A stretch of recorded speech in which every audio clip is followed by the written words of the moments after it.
I'm a beta, universally disliked, barely tolerated.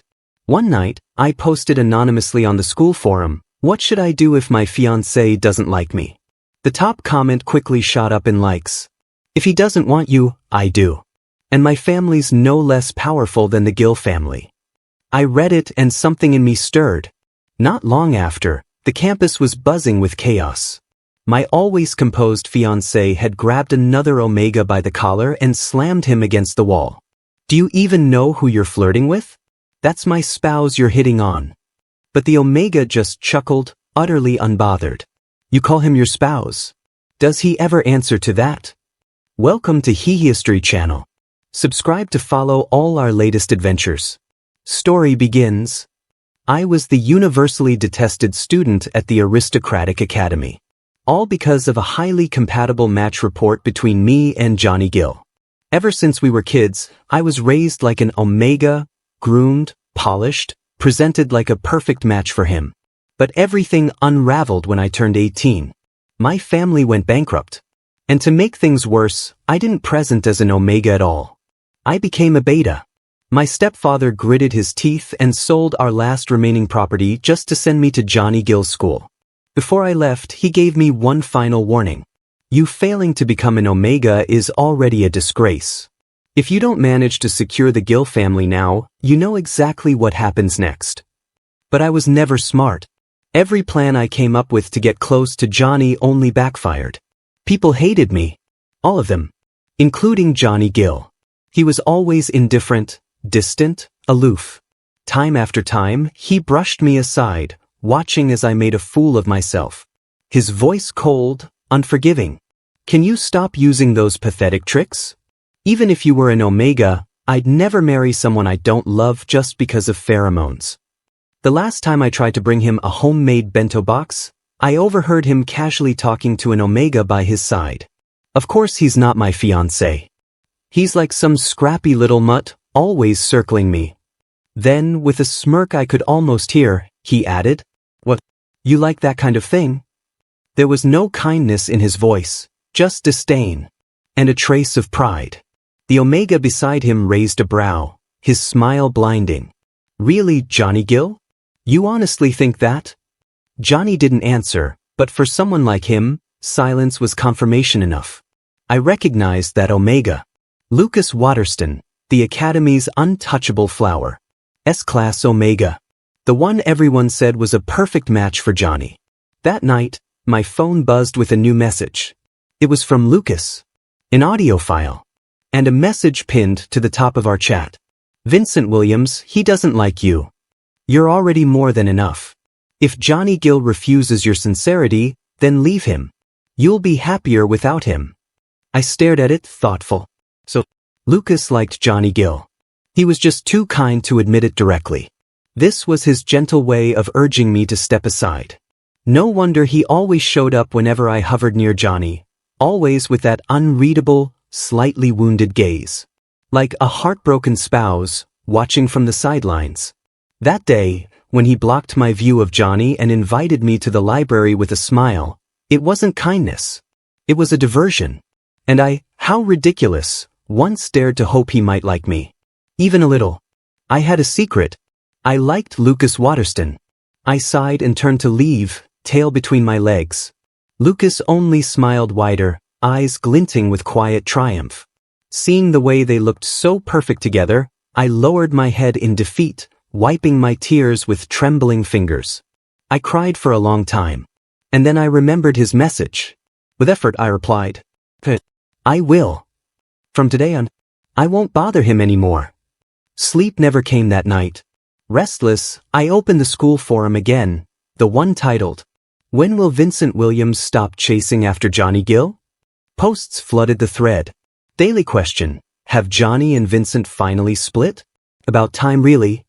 Why was Vincent Williams crying alone today? With photo. What an act. Crying on the street? Clearly just fishing for someone new. Where was this taken? No offense, but the scenery's actually kinda nice. He cried that hard. Did his fiancée dump him? Finally. Honestly, I've had enough of Vincent Williams. The photo was me. Today. crying as I walked back to the dorms alone. My throat tightened. I couldn't stop the tears. Desperate, I made a post myself. I'm Vincent Williams' friend. Why does everyone hate him so much? If this is the reason, he really won't bother Johnny Gill anymore. At first, the replies were just rows of question marks. Then slowly they trickled in. Oh no, I'm laughing so hard I've got abs now. Hi, I'm 6 feet 3 inches, 9-digit net worth, emotionally available virgin, very easy to win over. My contact info is... My family's no worse than his. Marry me instead. He's blind if he doesn't want you. And then, one reply wasn't anonymous. At Johnny Gill. Since when? In a panic, I deleted the entire post. Those comments must have been another elaborate prank. A new game to humiliate me. And somehow, in that moment of confusion, my mind went back to Johnny Gill's voice earlier that day. His tone. His words. And all I felt was emptiness. No matter what I did, he always hated me. But if I had a choice, I wouldn't want to be the kind of person people call vain and opportunistic either. I quietly opened my contacts and blocked Johnny Gill. The next day in class, my mind was a mess. What happened yesterday had already made its rounds. People were stealing glances at me from every direction. When I saw Lucas Waterston again, I awkwardly chose to avoid him. But when no one was around, he called out to me and led me into his private lounge. I was flustered, stumbling over my words, rushing to draw a line between myself and Johnny Gill. I swear I'm not going to bother him anymore. I heard what he said.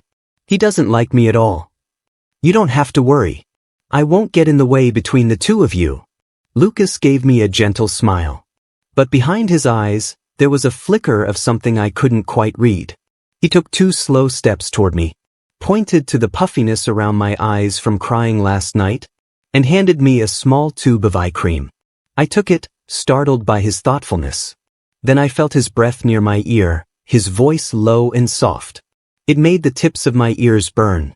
I wasn't sure if he did it on purpose, or if it was just how he always was. I'm glad you've stopped letting him hurt you, he murmured. But I think you misunderstood something. I don't like him. I like you. The confession hit me like a dream I wasn't ready for. I stared up at him in disbelief, my mind scrambling, my insecurities screaming louder than my heartbeat. Even if he really did like me, omegas needed alphas. That's how the world worked. And me? I was just a beta. No scent. No status. Nothing worth keeping.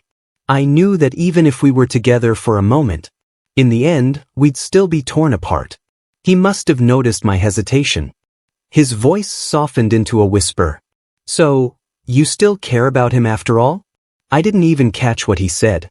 I opened my mouth to ask, but he cut me off, retreating into safer territory. I won't get in the way of your decision, he said. It's okay if you don't like me. Really? But, can we still be friends, Vincent? I nodded slowly, still stunned. The door hadn't been locked when we entered. Just then, a familiar voice cut through the air. What do you think you're doing, Vincent Williams? Johnny Gill. My chest seized. I turned around. He stood in the doorway, arms crossed, gaze sharp. His eyes flicked down to where Lucas and I were still holding hands, his expression turning stormy. Then came the sneer. The words, venom-laced and cruel. You really think you're some kind of seductress? That just doing whatever you want will make people fall for you? What a filthy little tease. I froze. I couldn't believe it. Johnny Gill, proud and cold as he was, actually said something that vile. I shook my head and said firmly, there's nothing inappropriate between me and Lucas. And more importantly, I was never your fiancé. I didn't present as an omega. That contract was void from the start. You were the one who told me that the first time we met.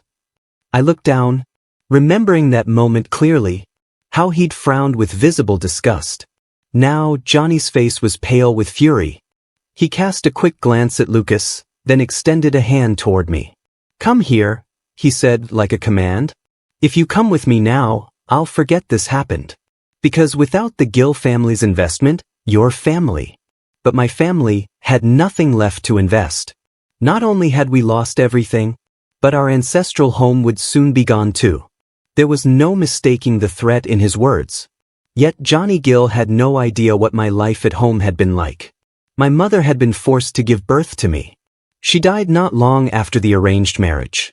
The rest of the household treated me like garbage. Mocked me, beat me, used me. If he collapsed, it would be a blessing. At least then, they couldn't keep using me as a pawn. I lowered my gaze, and without a word, took a step closer behind Lucas Waterston. Lucas noticed how my entire body trembled. From fear, from grief, from rage. He placed a gentle hand on my back, patting lightly as if to soothe a frightened child. Then he stepped forward, shielding me from Johnny. Even though he was only an omega. "This is my lounge," Lucas said, voice steady. "You're being loud. Don't force something that isn't yours, Johnny Gill. If he doesn't want to go with you, then respect his choice." Johnny's gaze fell on me again, on the way I hid in Lucas's embrace. And something shifted. He understood. The scent of his pheromones, sharp and bitter like red wine, filled the air.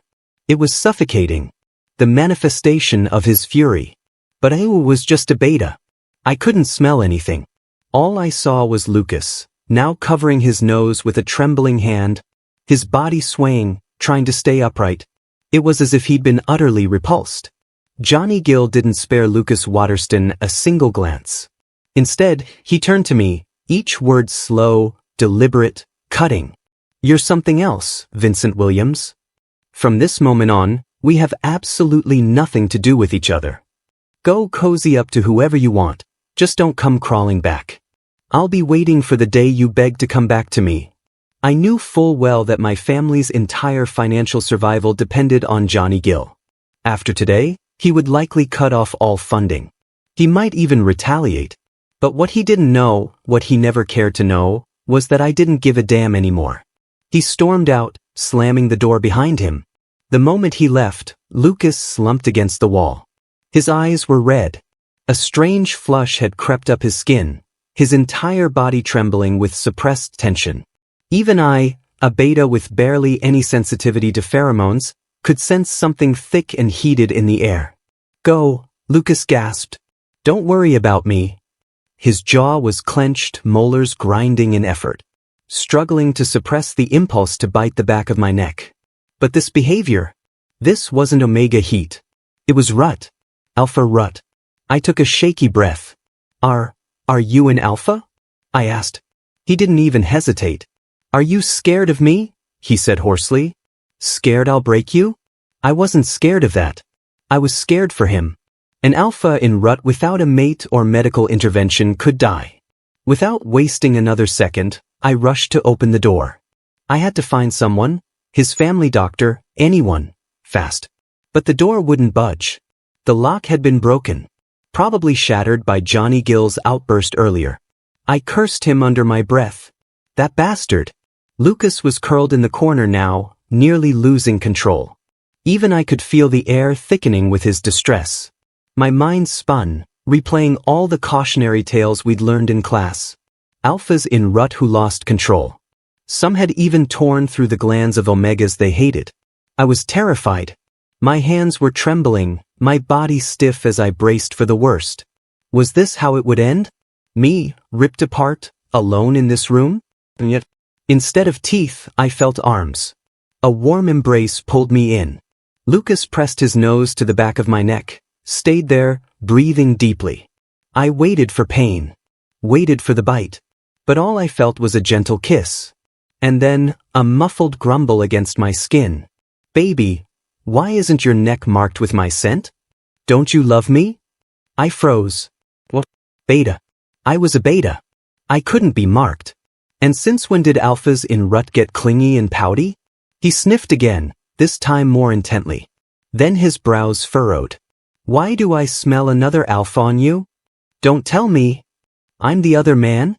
Never in my life did I expect Lucas Waterston to be this kind of alpha. Even gentle Lucas got moody like a sulky puppy when he was in rut. This was something else.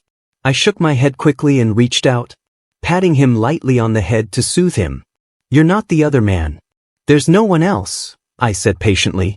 Then, taking advantage of his hazy state, I leaned in close to whisper near his ear. I like you too. I always have. They all hated me. But you were the only one who was kind from the start. When I first arrived at this academy, everyone scorned me. They mocked the way I clung to Johnny Gill. They hated how shameless I looked. I still remember that day. The day someone cornered me in a lounge and said, "You're that clingy little fiancé from a third-rate family, right? Johnny Gill actually stood up to his family for you? What a joke." I lowered my head, silent, waiting for it to end. Enduring. That was how I survived all these years. Then he said it. With a slut for a mother, no wonder the kid's just as cheap. My fists clenched. All the keep your head down rules I'd memorized for years. Forgotten in a second. That was my mother. She didn't choose her fate. She was violated, forced into giving birth to me. She never had a say. And yet people mocked her. Mocked us. The guilty ones were never the victims. I didn't even think. Blinded by rage, I slammed my fist into his face. His lips split open. Blood gushed from the corner of his mouth. While he was frozen in shock, I bolted. He was right behind me, chasing. I didn't know where I was going. Just running. Until I ran straight into Lucas. He took one look at my bruised face and instantly understood. When the guy caught up to us, barking questions, Lucas stepped in front of me, shielding me with his entire body. It was the first time in my life that someone had stood up for me. And no one dared to mess with the heir of the Waterston family. After that guy finally left, Lucas could see the fear still lingering in my eyes. The fear of retaliation. He reached out and gently ruffled my hair. "Don't be scared. I'm here," he said softly. "No one's going to touch you again. If anyone bullies you, come find me. Next time someone awful shows up, fight back. I'll be right behind you." And the truth was, after that day, no one dared lay a finger on me. Because Lucas Waterston had publicly announced that I was his close friend. So tell me, how could I not fall for Lucas Waterston? "Are you sure there's no one else?" he murmured. "Why won't you even look at me, baby? What are you thinking?" "I want to kiss you. Can I?" I nodded. He had made the first move. If I stole a little more, surely he wouldn't notice, right? "Forgive me for being selfish." Lucas leaned in again. This time I kissed him first. We'd learned in bio class that when alphas entered rut, they became primal, possessive to the point of madness when it came to someone they liked. But Lucas? He was acting more like a clingy puppy. My cheeks flushed at his over-the-top affection.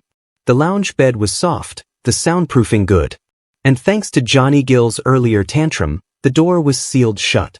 This world, in this moment, belonged to just the two of us.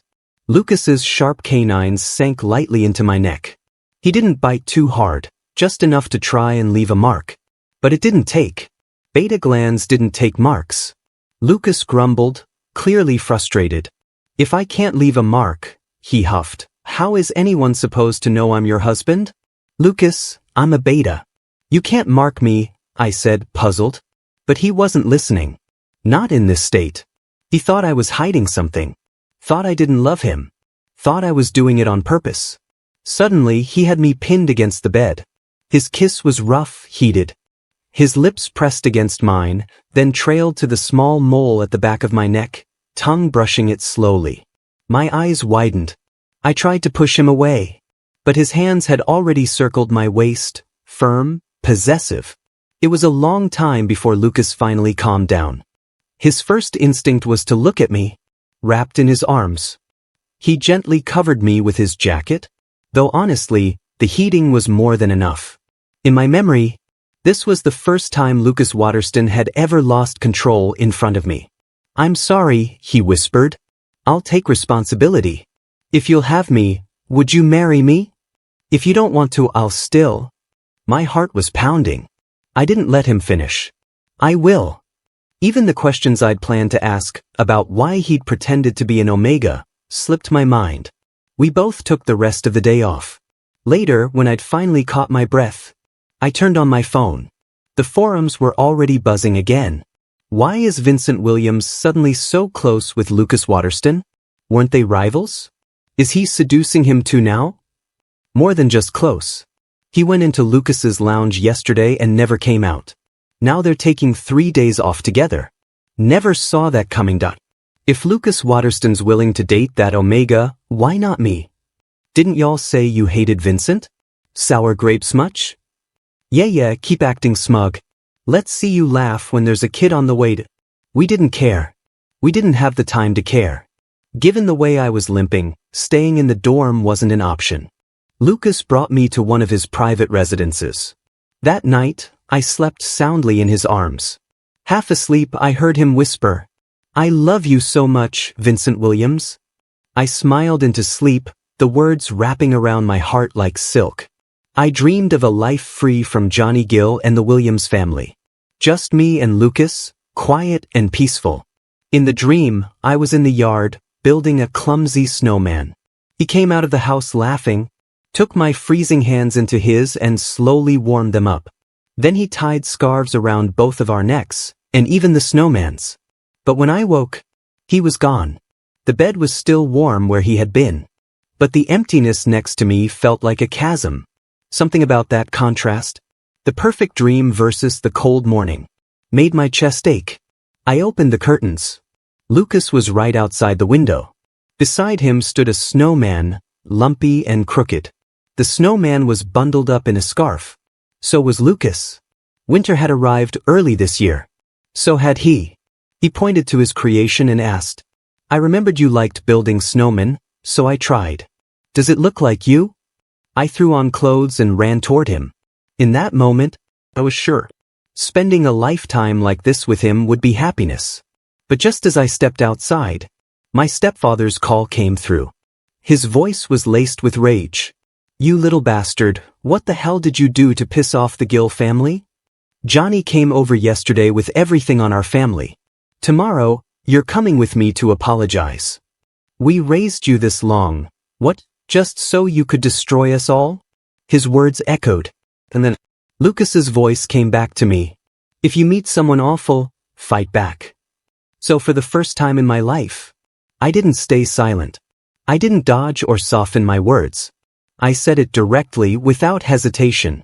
"You're screwed, and frankly, that's the best thing that could happen to me. You're on your way to jail. What leverage do you think you have left?"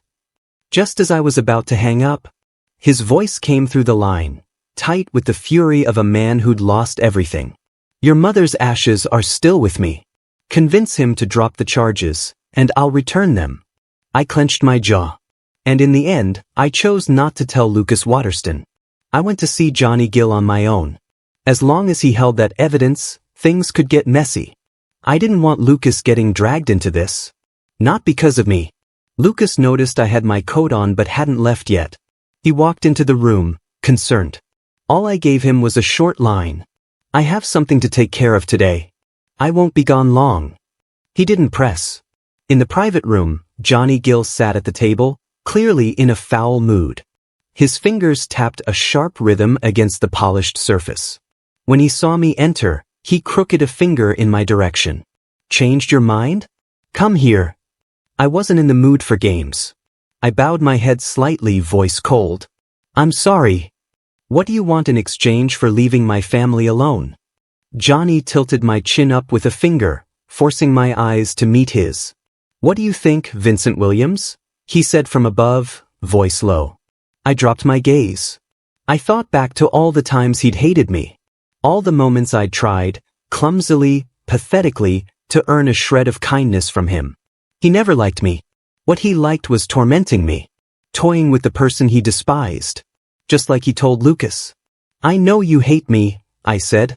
"I'll stay away. I'll never bother you again." But that only made him angrier. His fingers tightened painfully on my cheeks. His voice sharp, deliberate. "Jesus, what's wrong with your head, Vincent Williams? Stay away from him. Do you remember you're my fiancé?" I didn't answer. Then softly, "I'm not." Johnny's expression shifted. He frowned, then yanked me forward. And because we were so close now, he saw the faint outline of the scent blocker patch at the back of my neck. In one swift motion, Johnny tore it off. His hand trembled. Underneath, the bite mark was clear, still faintly red. With the patch gone, Lucas Waterston's alpha scent bloomed in the air, thick and undeniable. Johnny had smelled it. He reached forward, fingertips brushing my nape. "Who was it?" he whispered. "Tell me, how'd you end up screwing around with that homewrecker, huh, honey?" That touch, intimate, possessive, disgusting, made my stomach churn. I recoiled immediately. And before he could react, I slapped him. Then the guilt kicked in. I probably wasn't getting my mother's ashes back now. It always seemed like weak people paid a higher price for fighting back. So until now, whenever I faced Johnny Gill, my only survival strategy had been one thing: endure. Endure humiliation. Endure abuse. Johnny froze. Then oddly he laughed. "You think just because he bit you, he cares about you? You won't marry me, so you chose that? When he's done playing with you, you'll come crawling back. Mark my words." I didn't get a chance to reply, because the door was suddenly kicked open, and Lucas Waterston walked in, step by deliberate step. "Is that your excuse for harassing him?" "Because I'll marry him. Happily." Johnny's face twisted in shock when he saw who it was. "You." Lucas didn't even acknowledge him. I ran to Lucas's side without hesitation. He took my hand and squeezed it gently, murmuring softly, "You don't have to be afraid anymore." Johnny sneered at us. "What, the homewrecker gets to act like the hero now? Lucas Waterston, do you even realize you're seducing someone else's fiancé? Still pretending to be an omega, have you secured your inheritance yet? Want me to tell your dear stepmother and see how that goes?" Lucas led me away without a word to Johnny. Didn't even flinch. "Go ahead," he said flatly. "Try." Johnny's eyes locked on me. "You're leaving with him? Vincent Williams?" I didn't turn around. Not once. After Lucas got me settled in the car, I hesitantly asked, "You're not mad that I went to see him alone today?" He clearly saw the fear still lingering in my expression. "You have your own reasons. But I should be the one apologizing for following you here without telling you. Still, next time, can you tell me? Whatever it is, I want to be there." He started to turn back, but I grabbed his sleeve. "Okay, Lucas Waterston. What are you going back there for?" I asked. He looked me straight in the eyes, his tone serious. "To make sure you get what you need. To make him drop everything he's threatening you with." I could guess what happened. Lucas Waterston must have noticed how distracted I'd been that morning, and he must have gone to confront my stepfather himself. Before leaving, he said one last thing. "When this is all over, come home with me. I want my mother to know that I met someone truly wonderful. Stay in the apartment, okay? There are bodyguards nearby. I have something important to take care of. I might be out of touch for a bit. The pin for the card is your birthday. Spend it however you like. It's yours now." And just like that, he disappeared for a week. I was terrified something had gone wrong. Lucas Waterston's mother had passed away from illness. Within 6 months, his father, who had risen in power thanks to her family, remarried. He brought in a new wife, along with an illegitimate alpha son. The boy was older than Lucas by half a year. Lucas had only been 8. I knew that kind of pain. Knew exactly what kind of life he had endured. For a whole week, I didn't see him.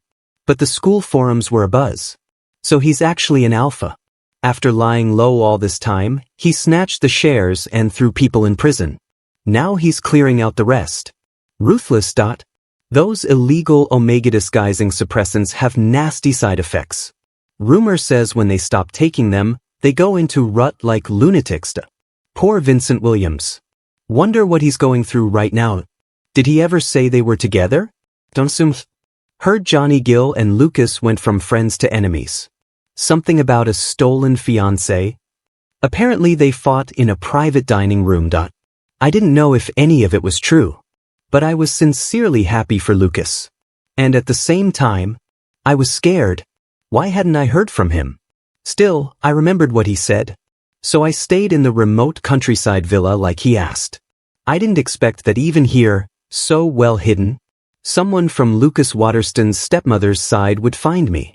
They came like assassins in the dead of night, climbing over the walls, knives in hand. The bodyguards pressed the alarm. I bolted awake from my dreams. The security team Lucas had secretly placed for me clashed with the intruders. I forced myself to stay alert. I called the police.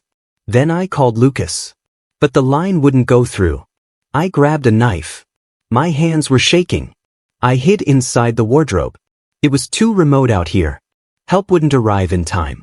These people weren't here to threaten. They wanted blood. Footsteps came closer. Where's that little lover of Lucas Waterston? I swear I'll gut him. Their voices were so close. I broke into a cold sweat, gripping the knife tighter, barely breathing. A blade suddenly pierced the wooden wardrobe. It missed me by inches. Panic shot up my spine. I'm going to die again. The thought came out of nowhere. But it wasn't unfamiliar. Everything in front of me felt déjà vu. Like I'd been here before. Like I'd already died like this. My mind screamed that in the next second, that knife would tear through my chest. Fragments of memory stirred. And then, I heard a voice I knew better than my own heartbeat. I'm sorry. I failed to protect you again. It was Lucas. And I broke. Tears poured down my face. I couldn't stop them. I dropped the knife. Threw open the wardrobe. The intruders had already been subdued, pinned to the floor by the reinforcements Lucas brought. I flung myself into his arms, sobbing from the depths of my chest. I was so scared, Lucas Waterston. He held me tight. His hands rubbed gently along my back, over and over. You're safe now. I'm here. I'm so sorry. I almost lost you again. And as I buried my face against his shoulder, feeling his warmth seep into me, something clicked.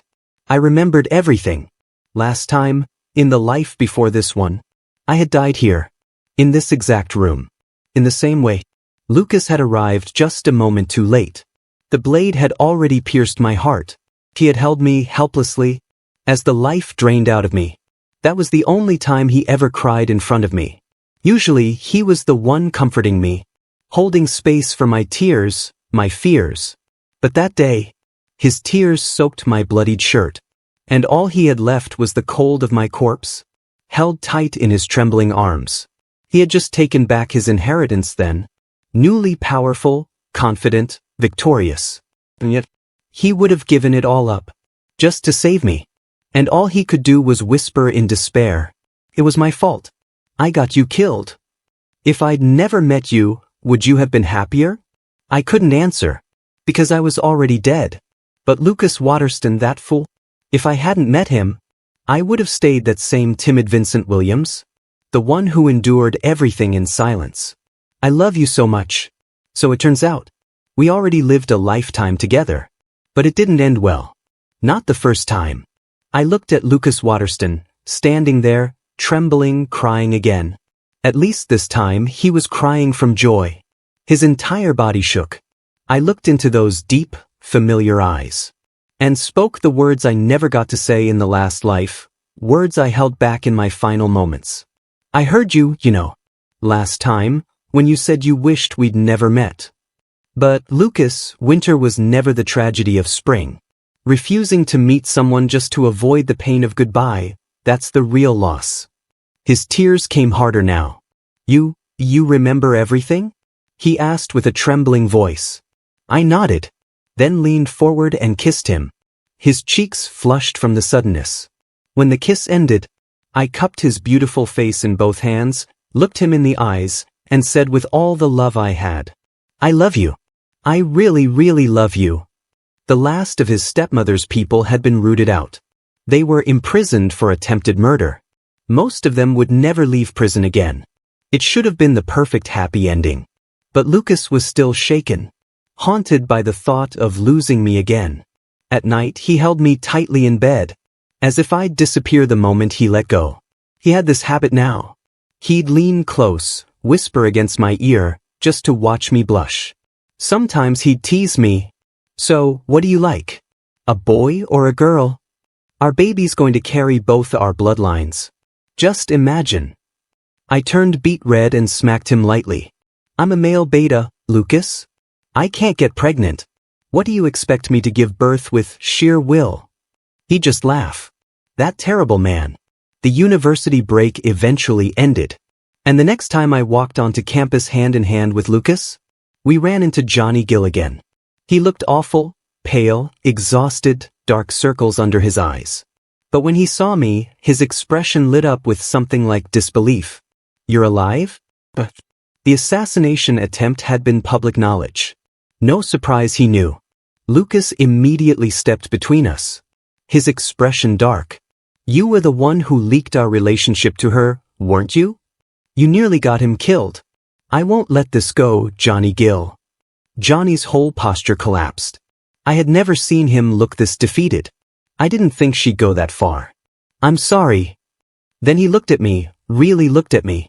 For the first time in 20 years, Johnny Gill bowed his head. Whatever you want as compensation, I'll give it. The Gill family's new project, take it. I've already destroyed the blackmail material. Is there any chance left between us? I exhaled slowly, and for the first time, told him the truth. You never understood, Johnny Gill. You have no idea what my life in the Williams family was like. I'm grateful, really. I know you secretly helped me more than once. But if you really cared about me, how could you not see how I survived all those years? I clung to you not because I loved you, but because I had no other way to survive. I didn't want to live on my knees, letting them trample all over me. Lucas stood beside me, heart aching as I reopened old wounds. He glared at Johnny without a hint of sympathy. Did you hear him clearly? Johnny Gill let out a long, exhausted sigh.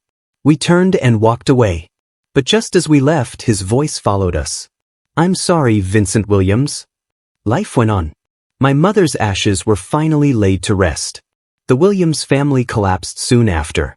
Without the Gill family's protection, they crumbled. A paper palace finally falling apart. On a sunny day, I joined Lucas. As we visited his mother's grave, there was a graceful, beautiful portrait etched into the tombstone. She had been a renowned professor during her lifetime. I followed behind him quietly. He didn't cry, despite being declared a perfect match with Johnny Gill. He now stood tall, hand in mine, and said to her, "They've all been locked away. I grew up safe. I found someone I love. Mother, are you at peace now? Please, bless the two of us, that we may always be happy." On the walk back home, I said the same prayer silently in my heart. Please, please let us be happy. We had both endured so much before we met. But thankfully, spring always returns. And the second time around, we still found our way to each other. The end. Thanks for stopping by. Subscribe and hit the notification bell so you don't miss out on any new videos.